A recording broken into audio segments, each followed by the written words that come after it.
Salam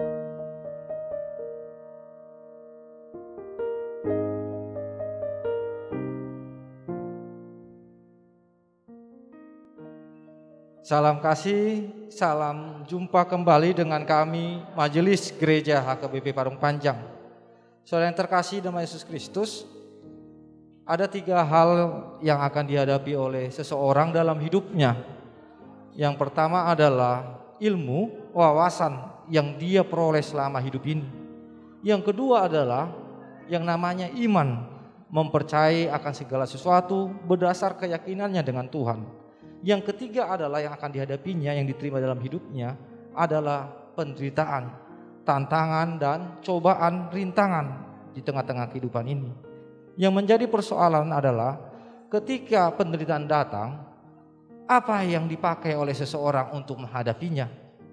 Karena jika dipakai ilmu, banyak orang-orang pintar yang tidak bisa menghadapi persoalan hidupnya menjadi putus asa dan bahkan bunuh diri.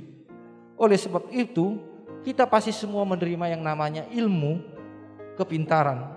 Tetapi untuk hal menghadapi yang namanya pencobaan, penderitaan, tantangan, perlu ada yang namanya iman kepada Tuhan, sehingga kita dikuatkan. Berdasarkan itulah kami membuat renungan yang akan menguatkan saudara untuk menghadapi setiap persoalan-persoalan.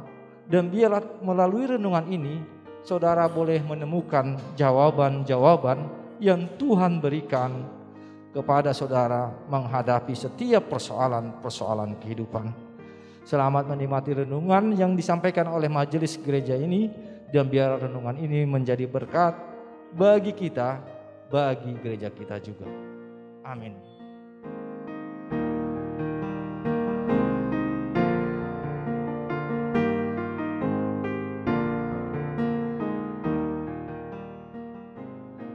Selamat pagi, kita berjumpa kembali dalam kasih Tuhan.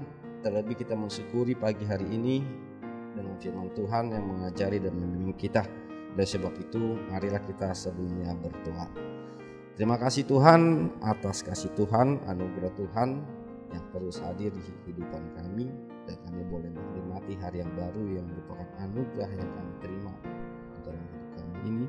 Dan biarlah anugerah ini kami awali dengan firman Tuhan yang mengajari dan menuntun kami. Berfirman Tuhan, kami siap sedia untuk mendengar. Amin. Saudara yang terkasih, firman Tuhan yang menyapa kita tertulis dalam 2 Timotius 4 ayatnya yang ke-17. Demikianlah firman Tuhan. Tetapi Tuhan telah mendampingi aku dan menguatkan aku, supaya dengan pemerantaraanku Injil diberitakan dengan sepenuhnya, dan semua orang bukan Yahudi mendengarkannya. Dengan demikian aku lepas dari mulut singa. Demikian firman Tuhan. Saudara yang terkasih, banyak teman untuk tertawa, namun sedikit teman untuk menangis. Ini menunjukkan bahwa di saat mengalami kesulitan, hanya sedikit teman yang mau bersama atau bahkan menolong kita. Dan kadang-kadang bahkan tidak ada seorang pun yang mau mendampingi kita.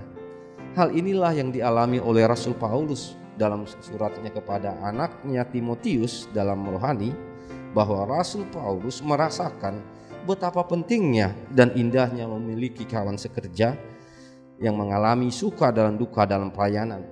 Tetapi yang menarik, di dalam saat-saat terakhirnya Paulus merasa kesepian karena teman-temannya pergi dan tidak ada yang menemaninya saat melakukan pembenaran akan firman. Itu kita lihat, kita baca dalam nats ini sebelum pasal 17 atau 2 Timotius 4 ayat 16, atau sebelum awal kita membaca 2 Timotius 4 ayat 17 yang menjadi renungan kita hari ini, di mana Paulus ditinggalkan seorang diri. Tetapi dia memperoleh kekuatan di pasal yang ke-17 yang menjadi sukacita dalam pagi hari ini, di mana Tuhanlah yang mendampingiku dan Tuhanlah yang menguatkanku. Paulus begitu kuat dalam nats ini bahwa Rasul Paulus yakin dan kuat akan persoalan yang dihadapinya. Paulus meyakini bahwa Allah lah yang menjaganya, Allah lah yang menguatkannya dan mendampingi dirinya dengan setia. Bukan persoalan lepas dari tuduhan-tuduhan ataupun yang akan dilimpahkan atas hukumannya, tetapi dia menyadari ketika manusia pergi meninggalkannya, Allah tetap mendampinginya, Allah tetap menyertainya. Sehingga meskipun kita ditinggalkan oleh teman, janganlah kita berputus asa, janganlah kita menjadi bersedih, tetapi kita yakini bahwa Allah selalu menopang, Allah selalu membela, dan Allah selalu menyertai dan mendampingi kita. Kita tidak pernah sendiri, tetapi Tuhan selalu hadir di tengah-tengah orang percaya. Sama halnya Daud yang meratapi dirinya di gua seorang diri, tetapi dia tidak menyadari bahwa Allah memperhatikannya. Sama si Elia yang juga bersembunyi di balik sungai, di samping sungai Kerit, tetapi Allah menyertainya dengan memberikan burung sebagai tempat untuk memberikan makanan kepada Elia. Ingatlah akan dua peristiwa tersebut, dan kita yakini ketika kita merasa sendiri, Allah lah yang mendampingi kita, menyertai kita di dalam kehidupan kita. Amin. Kita berdoa. Terima kasih Tuhan atas firman Tuhan, di mana Allah yang menjadi kawan sejati dalam hidup kami menghadapi setiap persoalan-persoalan. Ketika kami ditinggalkan, ketika kami seorang diri, tetapi kami yakin Allah tetap berada dan setia di setiap persoalan-persoalan kehidupan kami.